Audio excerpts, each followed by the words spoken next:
Comment éviter une nouvelle crise du lévothyrox? La ministre de la Santé promet une information plus claire et plus réactive, Isabelle. Agnès Buzyn qui s'est vu remettre aujourd'hui un rapport sur la gestion de ce scandale, pas le premier du genre d'ailleurs. Avant cela, il y a eu le Mediator, la Dépakine, les pilules de troisième génération. Selon les auteurs du rapport, médecins et associations, 7 fautes ont été commises concernant le lévothyrox. Ils pointent notamment un manque d'accompagnement au moment du changement de formule et une minimisation du ressenti des patients.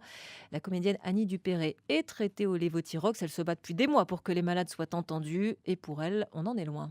Ce rapport me semble une sorte d'écran de fumée parce qu'on veut faire que ce soit plus efficace, d'avoir une communication d'urgence en cas d'alerte sur un médicament, etc. Et cette communication unique sera confiée à l'Agence de sécurité du médicament. Or, c'est elle qui est en cause justement dans cette crise du lévothyrox.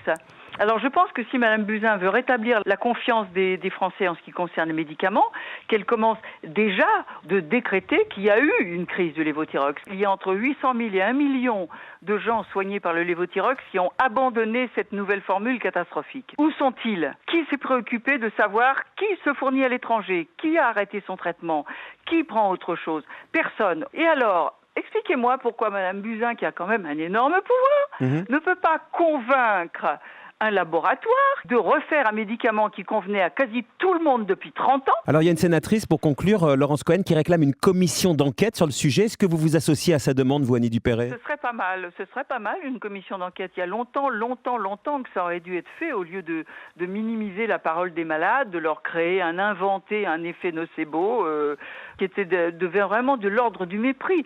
Il y a des gens qui souffrent encore. Annie Dupéré en exclusivité sur RTL avec vous, Marc Olivier.